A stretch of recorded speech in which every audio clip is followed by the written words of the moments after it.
부활하신 주의 생명과 구원이 일상의 큰 복으로 매일 펼쳐지기를 축복합니다. 오늘은 부활절입니다.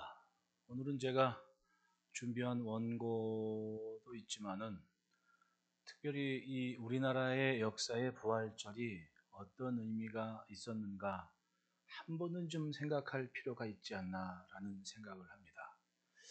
금년에 우리나라의 언더우드 목사님, 아펜젤로 목사님이 선교, 복음 전파의 원년이라고 할 수 있는 그런 역사가 140년 전 부활절에 두 분이 인천항에 딱 상륙을 해서 전도를 또 선교를 시작하셨거든요.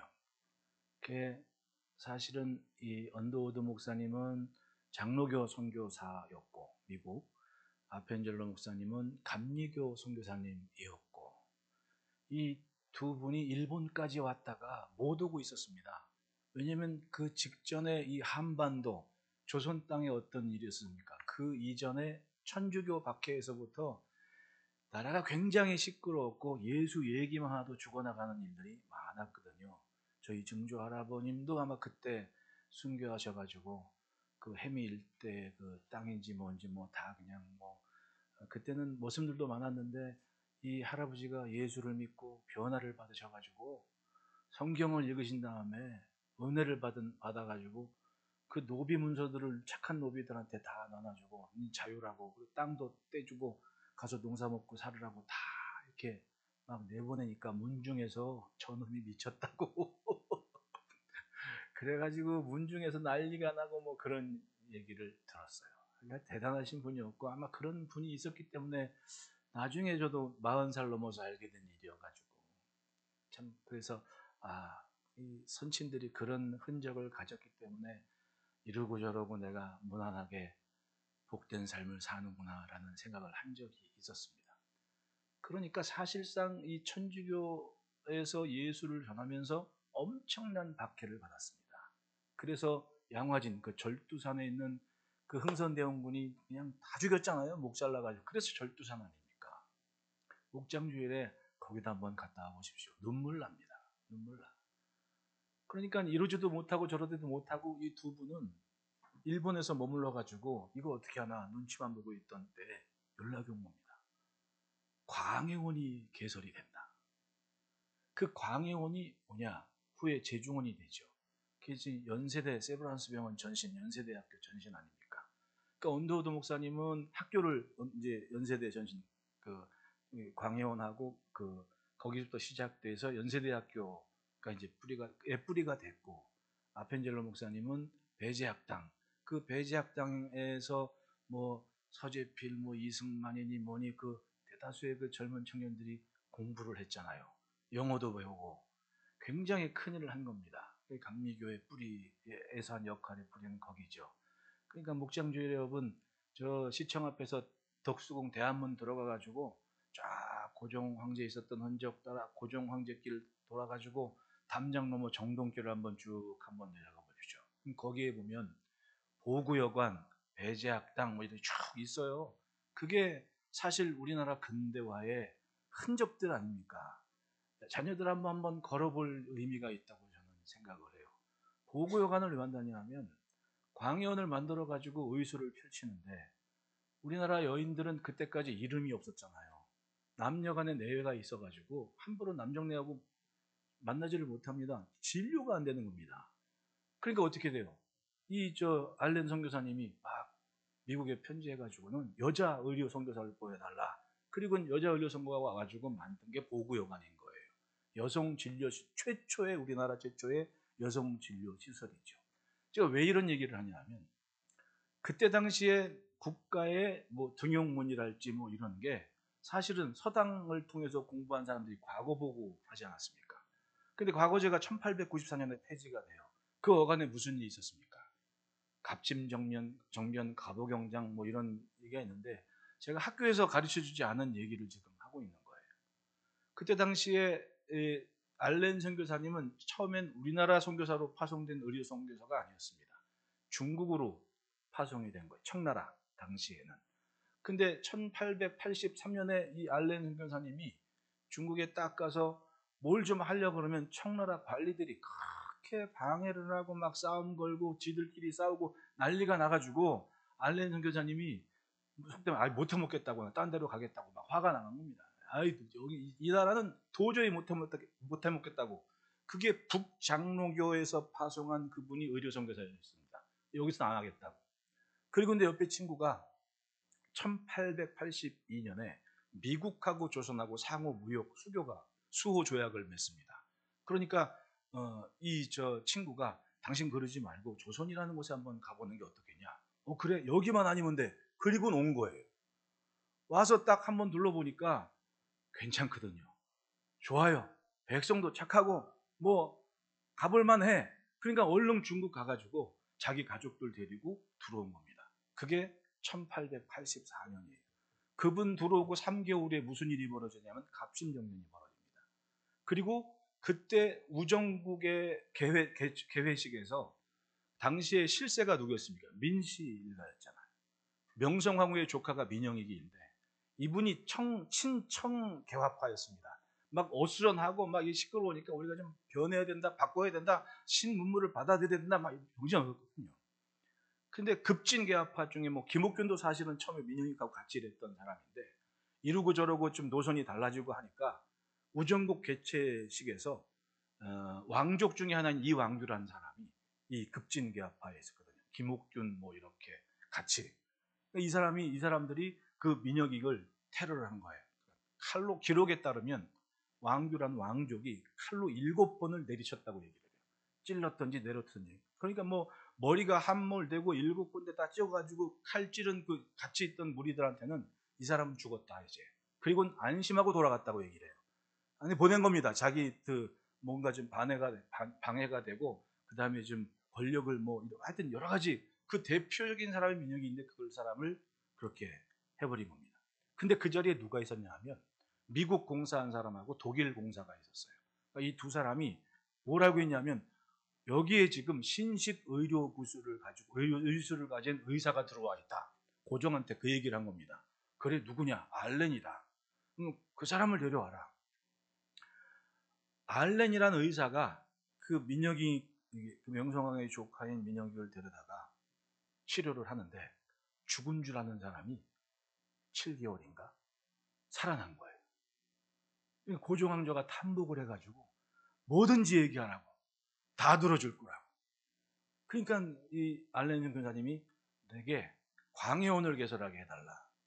그래 치료 의술을 펼치겠다. 그러라고. 그렇게 시작된 게 광해원이었습니다. 선교사님이니까 그 뜻을 가지고 선교회에 보고하고 막 이러니까 일본에 있던 언더우드 목사님하고 아펠린슬러 목사님이 그 소식을 듣고 광해원이 열린다고 이 양반들이 이제 들어와서 일본으로 들어온 거예요. 사실은 이 선교사의 활동을 시작하게 한 밑거름이 어떻게 시작된 거냐? 못해 먹겠다 하고는 조선 땅으로 내려온 중국에 파송된 알렌 교사님 한 분이 광해원을 열고 나서부터 본격적인 선교 활동이 핍박 없이 왜? 왕이 허락해버렸는데 그렇게 시작된 거예요. 그리고 연세대학교, 배제학당 그런 뿌리들이 계속해서 펼치기 시작했고 그때 당시에 우리나라의 교육 수준이 어떻습니까? 기록에 따르면 여선교사님들이 보호교관을 통해서 선교활동을 하고 세례를 받겠다고 나왔는데 여인들한테 당신 이름 뭐요? 이름이 없는 거예요. 우리 엄마들 따라 합시다. 예수 믿기. 잘했다. 이름이 없었다니까. 왜? 그때까지 1894년까지 우리는 신분 반상회도가 있었습니다. 천민 양반. 전도를 하고 세례를 주는데 이름이 없으니까 이름 뭐예요? 했더니 저요? 아가요. 아가야 그게 다예요. 나이 든 애기 엄마들은 이름이 뭐예요? 나요? 진영이 엄마요. 이름이 없는 거예요.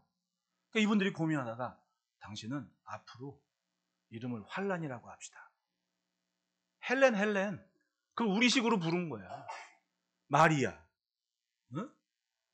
에스더. 그러니까 여러분 역사 공부할 때 뭐 박에스더, 뭐 박마리아 나오잖아요. 왜 그래 그 사람이? 이름이 없었는데 세례받을 때 선교사님이 이름을 줘준 거예요. 이름이 있었는데 바뀐 게 아니고 원래 없었어. 그러면 그렇게 생각하면 이 나라의 역사에 교회가, 복음이, 성경이 어떤 일을 이룬 겁니까? 굉장한 일을 이룬 거예요. 과거제가 폐지됐습니다. 그럼 국가에 일할 수 있는 인재들이 어디서 적용해? 없다니까요? 그냥 부랴부랴 선교사님들이 나라 곳곳에 기독교 정신을 가진 학교를 세웠는데 기록에 따지면 전국에 120개 학교가 세워졌다고 얘기를 해요. 그건 유교, 경전, 성리학 이런 게 쭉 흘러다가 멈춰서 아무것도 없는 상태에서 양만이 많았습니까? 천민이 많았습니까? 상인 천민이 훨씬 많은 거예요. 그렇게 무너진 상태에서 곳곳에서 학교에서 공부를 가르친 겁니다. 글을 가르치고. 그리고 세종대왕이 한글을 창제했으면 뭐해? 배우지도 않고 쓰지를 못하는 걸. 그때까지는 유교 사상이 많아가지고 고집 부리고 그냥 한자만 계속 쓰는 사람이 많았다니까, 양반들은. 서당에서 그걸 했고, 선교사님들이 이 좋은 걸 왜 안 쓰냐 그러면서 다시금 재창간을 하면서 막 한글 보급하고, 그게 교회가 했던 역할입니다. 우리나라가 지금 이렇게 사는 게 어느 날 갑자기 이렇게 이루어진 일이 아니에요. 그걸 누가 아냐? 독립운동하신 분들이 알아요. 김구 선생님이 이제 막 흩어져서 이제 막 일본 항복하고 1945년 11월 28일 임시정부 영수회의가 열려질 때 이런 얘기를 합니다. 경찰서 10개 세우는 것보다 교회 1개 세우는 게 이 나라의 번영을 위해서는 옳은 일이다.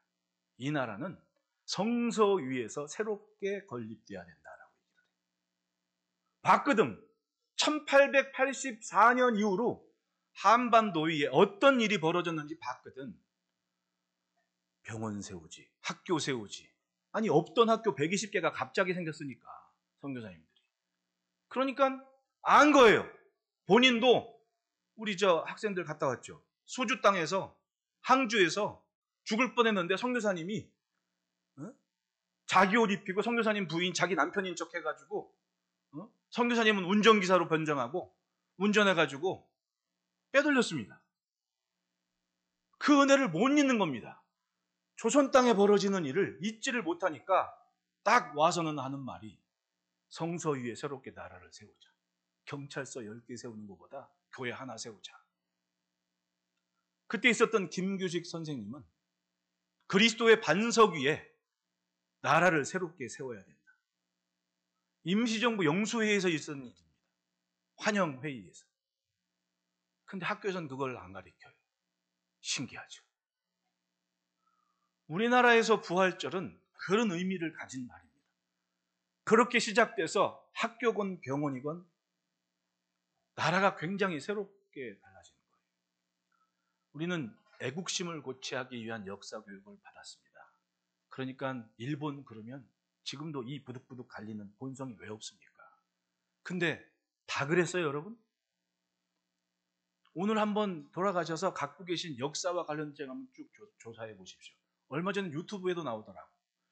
일본이 우리나라의 주권을 찬탈했을 때의 우리나라 분위기가 어땠는지, 그 36년 동안의 세월상 딱 얘기를 하는데 실제적인 걸 얘기를 하더라고요. 만약에 그렇게 애국했으면 그게 그렇게 억울하고 분해서 자살해 죽은 사람이 누가 있냐? 왕족 중에 민영환 사람이에요. 나머지는 제3자의 시각으로 볼 때 당시에 한 나라의 수도였던 한양을 묘사한 글이 있는데 거기 뭐라고 얘기하냐면 한양에 왔는데 한 나라의 수도라고는 하는데 박물관도 없고 도서관도 없고 병원도 없고 동물원도 없다. 도시개혁을 이룰 때 좀 살만한 도시라고 얘기를 하면 이 3가지가 있어야 돼요. 박물관, 도서관, 동물원, 공원. 공원이 없다는 거예요, 공원이. 그러니까 우리나라 지금 현대 도시 건축학을 공부한 분들도 뭘 얘기하냐면 강릉, 속초 이런 데를 훌륭한 도시라고 얘기하는데 거기 동물원이나 이런 공간이 없기 때문에 좀 빠진다 이런 얘기 하거든요.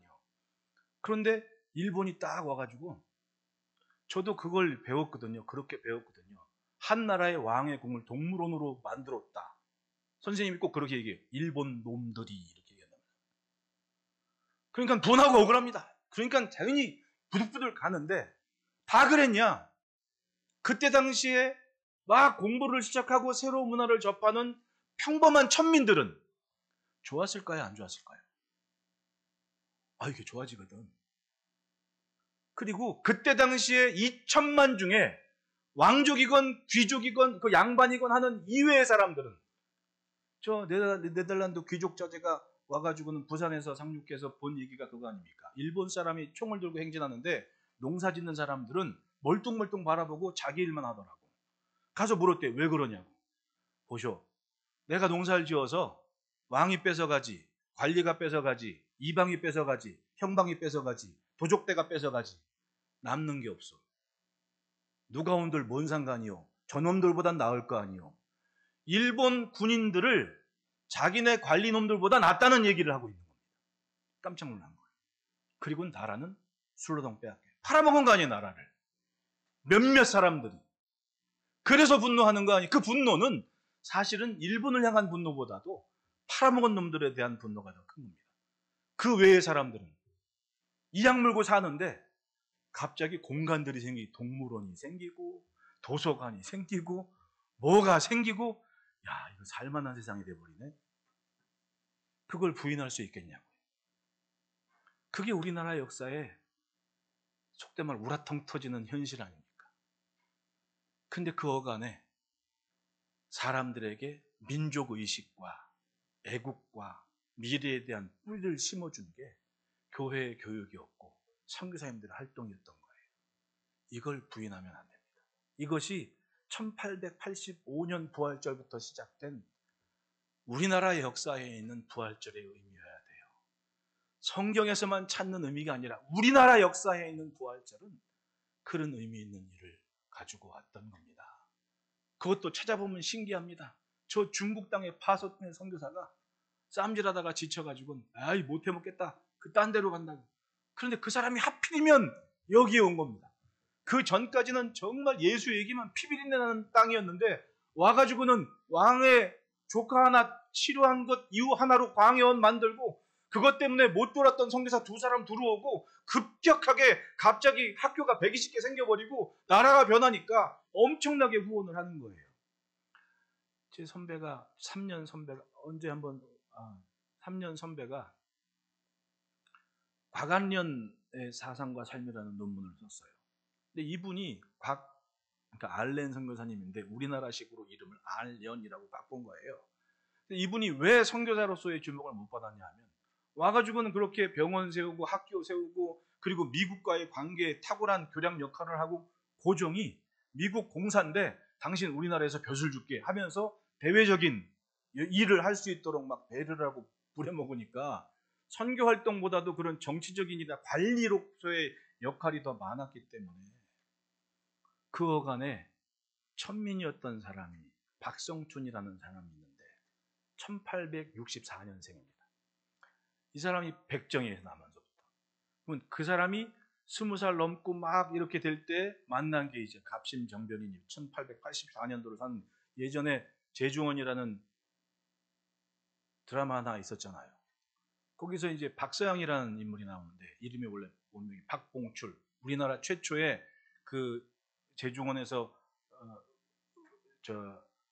공부해가지고 배출한 의사 7명 중에 한 명이 박봉출입니다. 백정 아들이에요.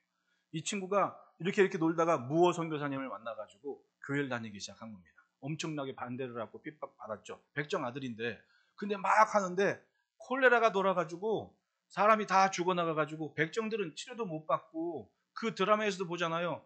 콜레라를 이길 수 있는 거는 콜레라 죽은 애기 그걸 장대에 높이 달아가지고 마을 입구에 그 천하대장군 지하 여장군 그 옆에다가 장대에 애기 주검 걸어놓는 겁니다. 미신적인 거죠. 그게 콜레라를 대체하는 그때 당시에 우리나라 수준이었거든요.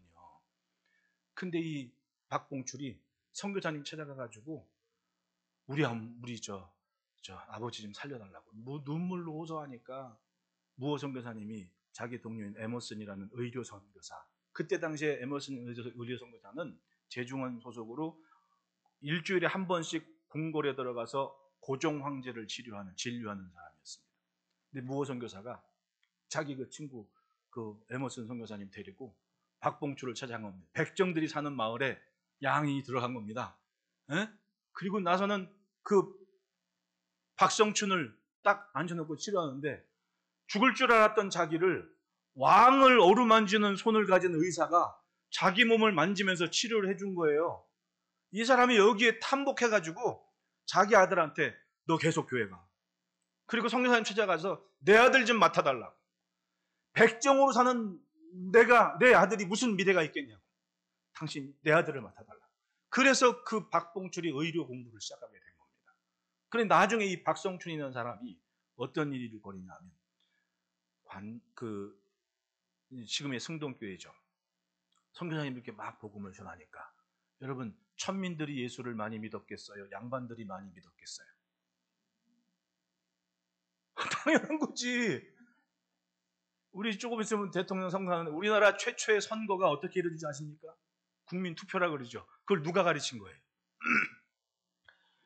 뭐 1948년 뭐 재헌국회 얘기하는데 그 훨씬 이전에 1897년에 무슨 일이 있었냐면 지금의 승동교회죠. 장로 선출을 해요. 그 이전에 언더우드 목사님이 광해원에서 설립한 그 예배드리는 교회에서 장로교회 시작이 14명 데리고 뭘 했냐면 이제 우리 14명이 있으니까 장로 둘 뽑읍시다. 내가 장로로서 어떻게 할 건지 발표들 하시오. 발표하고 자 1인 1표입니다. 자 뽑읍시다. 그래가지고는 14명 중에 2명을 장로로 선출했어요. 그리고 그 다음 주일에 그 두 사람을 교회 장로로 선포를 했습니다. 이게 기록이에요. 그러면 1948년이 아니라 투표, 선거 이 이미지를 어디서부터 보고를 한 거예요? 교회에서부터 이제 그걸 배우기 시작한 겁니다. 그리고 그 투표와 선교가 나중에 승동교회에서 박성춘이라는 사람이 거기서 장로 뽑을 때 당당하게 장로로 선출이 돼요. 인구도 많았고, 성도들 수도 많았고, 근데 양반들은, 물론 선교사님들이 반상에도 다 철폐하고 예수 안에 하나다고 평등하게 예배드리라고 막 예배를 드렸어. 그러니까 양반도 있고, 백정도 있고, 상인도 있고, 뭐 다 막 예배를 드린단 말입니다. 그리고 거기서 그 콜레라로 죽을 뻔했던 박성춘이라는 인물이 장로로 선출이 됐으니까 얼마나 대단한 일이라는 얘기입니다. 한 집안이나 역사적으로도 굉장히 중요한 역할을 하고 거기서 의사로 선출한 박봉출은 박서영이라는 이름으로 나중에는 만주에서 독립운동하는 병원 하면서 독립자금 되고 굉장한 일을 많이 해요. 이게 역사의 한 모습 아닙니까? 그리고 투표하고 선거하는 이미지를 가진 보편적인 사람들이 나중에 투표를 하자 이게 이해가 되는 거예요. 어떻게 할 줄 알겠는 겁니다. 그렇게 따지면 1885년부터 부활절부터 시작된 그런 의미 있는 역사들이 우리나라의 역사에 얼마나 큰 의미 있는 흔적을 남기겠냐는 말입니다.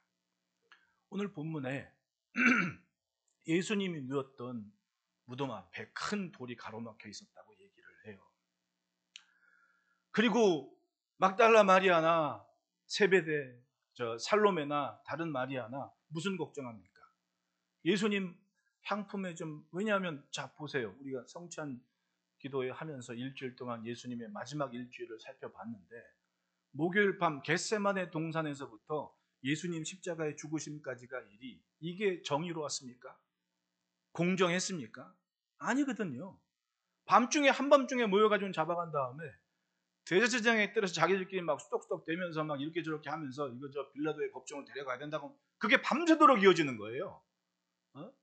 그리고 예수님을 9시에 십자가에 못 박게 내어줬단 말입니다. 그리고 6시간이에요. 정오가 지나고 오후 3시 되니까 죽으셨습니다. 이게 갑자기 목요일 밤부터 벌어진 일인 겁니다. 재판도 아주 그냥 엉망으로 지들 마음대로 훅 지나가 버린 겁니다. 그리고 어떻게 안식일이 시작되거든요. 지금도 금요일 오후 3시면 사이렌 불어요. 우리 민방위 훈련할 때 사이렌 부는 것처럼 사이렌 울립니다. 모든 거 절폐하고 이제 집으로 귀가하라고. 그때 장사하고 있으면 지금도 랍비들이 나팔 불고 쏘요. 호루라기 불고 호루루루 그런단 말이에요. 문 닫으라고 빨리빨리. 그 이제 팔레스틴 사람들 중에 그 예루살렘 시민권 가지고 있는 사람은 끝까지 담아. 내가 끝까지 팔아야지. 하나도 팔아야지. 웬걸 하나가 부니까 안 하니까 그 동네에 있던 랍비들 한 10대 명이 모여가지고 상가 앞에 가지고 그래 불어요. 문 닫으라고. 그렇게 지켜요. 이게 안식일을 지금도. 그러니까 안식일 되니까 어떻게 예수님 내렸는데 장례 치를 시간이 없는 겁니다. 왜 안식일인데 꼼짝 못하는데 집 밖으로 나가지를 못하는데. 그러니까 엉성하게 그냥 급한데 아리마떼 요셉 무덤에 예수님을 그냥 죽음을 던져 넣은 거지. 돌로 막아버린 겁니다. 병사들이 지키게 만들고. 여인들은 그게 너무 마음이 아파서 안식일이 지난 다음에 이른 새벽에 부랴부랴 그 무덤으로 달려가면서 뭐 향품을 준비하고 그 돌문 앞에서 이루어지는 상황입니다. 그 돌문은 사실은 불신의 돌이었던 거예요. 그 돌을 누가 치웠습니까? 사람이 옮긴 게 아니었습니다. 이 상황을 보면 무덤 안쪽에, 즉 돌문이 굴려져 있고 안으로 들어가 봤더니 우측편에 누가 있다 그래요. 흰 옷 입은 한 청년이 있다고 얘기를 해요. 돌문이 옮겨져 있고 여인들이 들어가 봤다는 거 아닙니까? 그러면 그 돌문은 누가 옮기고 나온 거예요? 밖에는 로마 병사들이 지키고 있었고 자기들도 어떻게 옮겨진지 몰라. 누가복음을 보면 결국은 그 돌을 주님이 치워버리신 겁니다. 그 돌은 사실은 여인들에게도 불신의 돌이었어요. 못 믿은 겁니다. 나는 믿을 수 있는, 이해되는 것까지만 믿는다. 그리고 3년 예수님을 따라다녔던 사람들이에요. 예수님은 마지막 밥상에서도 나 사흘 후에 다시금 살아나서 이런저런 할 거야. 베드로 잘 들어. 여러 가지 말씀하셨거든요. 또 3년 가르치고 다니실 때도 중간중간 말씀하신 겁니다. 근데 안 믿은 거예요. 끝까지. 죽었는데도 안 믿어. 결국은 걱정한 겁니다. 믿지 않으니까. 그 돌을 누가 옮겨주나? 예수님한테 향품 발라드려야 되는데 간 거예요. 맞습니다. 큰 불신의 돌이 가로막혀 있는데 주님은 그 돌을 치워버리시고 빈 무덤을 보게 하신 겁니다. 불신의 돌을 예수님이 치워버리신 겁니다. 또 한 가지 의미는 절망의 돌이었습니다. 적어도 베드로에게는, 아니 제자들에게는 그 시간은 절망이었습니다. 예수님 부활하신다 그랬는데 제자들이 믿었어요, 안 믿었어요? 안 믿었습니다. 베드로는 돌문이 닫힌 순간 얼마나 민망하고 죽겠습니까? 예수님이 자기에게 얘기했거든요. 내가 이만저만 해가지고 조금 있으면 병사들이 나를 잡아갈 것이고 여기 밥상에 있는 중에 한 사람이 나를 팔 거고, 베드로가 절대로 그런 일은 없습니다. 내가 옥에도 가고 죽는 데도 가고 주님 곁을 지킬 겁니다. 예수님이 뭐라 그래요? 베드로야, 사탄이 밀가부로도 타려고 너를 나한테 요구했다. 내가 너를 위해 기도했으니까 돌이킨 다음에 멋지게 이래야 돼. 너 오늘 밤에 닭이 2번 울기 전에 3번 나를 부인할 거야. 아이, 무슨 말씀이냐고. 근데 웬 걸요? 갑자기 병사들이 오니까 칼 빼들고 근데 찌르면 좀 제대로 찌르지. 대제사장 말고의 귀를 잘랐다고 얘기해요. 그리고 도망가 버렸습니다. 다 도망갔어요. 여기 여인들과 사도 요한 제외하고는 다 도망가 버렸다. 도망갔는데 잡히셨대. 어떻게 쭈삣쭈삣 가는데 못 들어가겠어, 무서워서. 그러니까 평상시에 대제사장이나 안보가 있던 요한이 와가지고는 저 사람 내 친구니까 들어가도 된다고. 그리고 데리고 들어갔습니다. 모닥불을 이렇게 쬐고 법정에 저 제사장 앞에서 막 수건수건 대고 있는데 이렇게 보고 있는데 알아보는 사람이 이 사람도 저 사람하고 같이 했던 사람이라고. 베드로가 무슨 얘기냐고 모른다고. 또 한 사람이 와가지고는 저 말하는 거 보니까 저 예수 믿는 사람 많은데 뭔 소리냐, 또 화를 버럭 내고, 3번째로 또 사람이 와가지고는 저 사람 그리스도 저 사람하고 맞아 했더니 화를 내면서 벌떡이라는데 해필이면 그때 닭이 울어버린 겁니다. 베드로가 나가서 통곡을 했다고 얘기를 해요. 맞습니다. 닫힌 돌은 베드로에겐 절망의 돌이었어요. 어떻게 사나 이제 민망한데 실질적으로 여인들이 제자들한테 돌아와가지고는 예수가 부활했다고 얘기하니까 이 뒷부분에 나오죠. 제자들이 믿었어요, 안 믿었어요? 안 믿었어요. 근데 베드로는 달려갔다고 얘기를 해요. 궁금한 거야. 진짜로? 돌문이 옮겨졌다고? 달려가 봤는데 돌문은 옮겨지고 예수를 쌌던 세마포만 남아있더라. 맞습니다. 절망의 그 돌을 예수님이 옮겨버리시고 그리고 제자들에게 나타나십니다.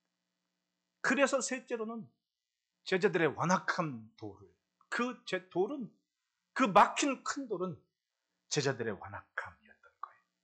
성경을 보면 예수님이 찾아오십니다. 마가복음 16장 뒷부분 14절 15절에 보면 그 후에 11제자가 음식 먹을 때 예수께서 그들에게 나타나사 그들의 믿음 없는 것과 마음이 완악한 것을 꾸짖으시니 이는 자기가 살아난 것을 본 자들의 말을 믿지 아니함이로라. 이들의 완악함은 믿음이 없기 때문이었습니다. 주의 말씀을 믿지를 못했던 거예요. 예수님은 그거를 꾸짖은 겁니다. 그 순간 가로막힌 그 완악함이라는 큰 돌이 부서지고 어떤 일을 하게 합니까? 15절에 또 이르시되 너희는 온 천하에 다니며 만민에게 복음을 전파하라. 그 후로 복음은 거침없이 불신과 절망과 완악함의 돌을 치워버리신 주의 능력, 그 손길 때문에 여러분 생명을 버리고 복음을 전파하는 사명을 감당하는 교회가 됐던 거예요. 이 마가의 서신을 읽을 때 당시에 로마가 불입하고 핍박을 받고 박해를 받고 그 어간인데 이 말씀을 딱 받아들였을 때 그 글을 받아들인 사람은 뭘 느낍니까? 아, 사도들도 그랬었구나. 그리고 15장에는 예수님 죽을 때 옆에 있던 로마 백부장이 이는 실로 하나님의 아들이었다고 고백을 하잖아요. 아, 그랬구나. 지금 우리를 박해하는 저들이지만 우리가 멈추지 않고 온 천하에 다니며 복음을 전파하라는 주의 말씀을 들으면 원수 같은 이들에도 반드시 변화되고 회개되고 예수 믿을 날이 있구나. 그래서 고난을 견디면서 주의 말씀을 품었던 거예요. 그것이 부활하신 주님이 이루신 일이었던 겁니다. 거침없는 복음의 행진을 이루신 겁니다. 16장 20절 보십시오. 제자들이 나가 두루다 전파할세 주께서 함께 역사하사 그 따르는 표적으로 말씀을 확실히 증언하십니다. 복음이 전파되는 곳곳마다 주님이 함께 하셨다고 말씀을 해요. 지금도 주의 이름 쓰며 복음을 전파하는 곳에 주님은 함께 하시는 겁니다. 믿으십니까? 과거에 어떤 일이 이루어졌다는 것을 내 지식으로 삼지 말고 주님께서 무엇 때문에 그 일을 이루시는지를 곱씹고 생각하고 품는 것이 복음이었습니다. 우리나라 역사에서 부활절을 지켜간 의미를 기억해 보십시오. 맞습니다. 네, 그때 당시 뭐 이렇게 좀 공부했다 그러면 친청, 친일 그러면서 막 지금 그렇게 정의하잖아요. 네? 고종황제는 청나라 거기로 아간 파천이라 그러잖아요. 도망갔고 일본 늑세하고 그 어간에 이게 옳다 저래 할 때 지들끼리 싸우고 칼부림하고 모두가 그런 거예요. 역사책 읽고 거기 나온 사람들만 그런 겁니다. 나머지는 뭐 했겠습니까? 나라 원망하고 현실 부정하고 이루고 저고 2천만이 그러고 살았던 때입니다. 글도 몰랐고 아니 아무리 한글을 창제했으면 뭐하냐고 공부를 안 해서 글을 몰라. 그러니 처음 그 땅에 왔던 교장님을 볼 때 얼마나 답답한 나라입니까? 거기 한견에 그런 얘기를 해요. 선교사님이 우리나라에 그때 당시에 있는 여인들의 삶을 보고 하는데 교육적으로나 의료나 어떤 혜택을 받지 못했고 심지어 이름도 없습니다. 그리고 남편 잃고 자식이 없으면 그 여인은 동네 아무개 남자들이 데리고 가면 끝입니다. 인권이 없었다는 거예요. 보쌈이잖아요, 보쌈. 그게 1894년까지 있었던 일이라니까요. 그런 나라였던 거예요. 근데 학교가 세워지고 글을 가리키고 애국심을 고취시키고 지난주에 한 신문 일간지에 그 저널리스트 하나가 그런 얘기를 해요. 만약에 유관순 열사가 그 선교사님을 만나지 않았으면 그런 전제에 글을 썼는데 눈물 나더라고. 아, 그랬구나. 15세의 소녀가 10대 소녀가 그 선교사님이 가르치는 복음과 그 민족의식, 그 애국심 때문에 죽기를 각오하고 싸웠구나. 부활절은 그런 역사의식은 좀 가져야 될 필요가 있다고 생각을 해요. 어떤 분들은 제가 역사 얘기하는 걸 좀 싫어하시는 분도 계시는데 나는 우리 아이들이 이건 꼭 알아야 되겠다고 생각을 해요. 왜? 나도 그건 학교에서는 안 배운 거거든요. 학교에서 안 가르쳐 줍니다. 그런데 찾아보니 그게 뿌리였고 그게 의미였던 거예요. 얼마나 대단한 자부심입니까, 신앙이. 예수 믿는 게 부끄러움이 아니라 적어도 이 부활절이 갖는 의미는 예수의 부활은 이 민족에 없을 뻔한 미래를 만들어 놓은 날이고, 가로막힌 큰 돌을 옮기신 것처럼 그 돌은 사람이 옮긴 게 아니지 않습니까? 따라합시다. 주님이 옮기신다. 여전히 역사하시는 주님은 아무리 큰 돌이 가로막혀 있어도 이것이 생명이고 그것이 진리라면 주님이 치우시고 주님의 일을 하실 겁니다. 문제는 내 신앙입니다. 내가 주를 신뢰하느냐, 내가 주를 믿느냐. 조금 더 예수와 가깝게, 조금 더 성경적으로. 여러분, 신앙이 어떤 때 자라요? 난 우리 엄마 아빠들한테 꼭 얘기하고 싶은 게, 교회 무슨 일 있으면 애들도 보내세요. 애들도. 목장 주일에 애들도 같이 좀 지내세요. 넌 공부해. 그러지 말고. 죽을 때까지 하는 공부가 언제까지 공부할 겁니까? 조금 더 사람다운 삶을 살고 의미를 아는 삶을 살 책임은 남이 가르치지 않습니다. 네, 맞습니다. 설교 하나만 잘 들어도 뭔가 배움이 있는 강단은 지킬 테니까. 실질적인 삶은 엄마 아빠가 같이 너 교회에 일이 있으니까 같이 가자. 내가 어떻게 믿음이 자랐는지. 맞아요. 교회에 와서 무슨 일 있을 때 한 귀퉁이라도 감당하면 믿음이 커요. 넌 집에서 공부해라. 넌 집에 있어라. 그러다가 뭘 놓친 겁니까? 애들 앞날에 큰 돌덩이 하나 내가 갖다 놓은 겁니다. 여러분, 주님이 치우실 때 그걸 감당한 제자들이 이 사람들이었던 거예요. 그걸 알아먹었거든요. 왜? 배운 게 있어서. 지금 우리는 그런 때를 살아요. 앞으로 어떤 일이 우리 앞에 있을지 모르지만 이 부활절에 그런 역사의 뿌리는 가져야 되겠습니다. 여러분, 그 돌이 심이 크더라. 인생을 살면서 돌덩어리 안 만날 때 있습니까? 그런데 주님께로 향한 뜻이 분명하면 주님이 그 돌을 치우십니다. 문제는 우리의 신앙이고 우리의 믿음인 거예요. 주의 손길에 쓰임받는 복된 삶이기를 축복합니다.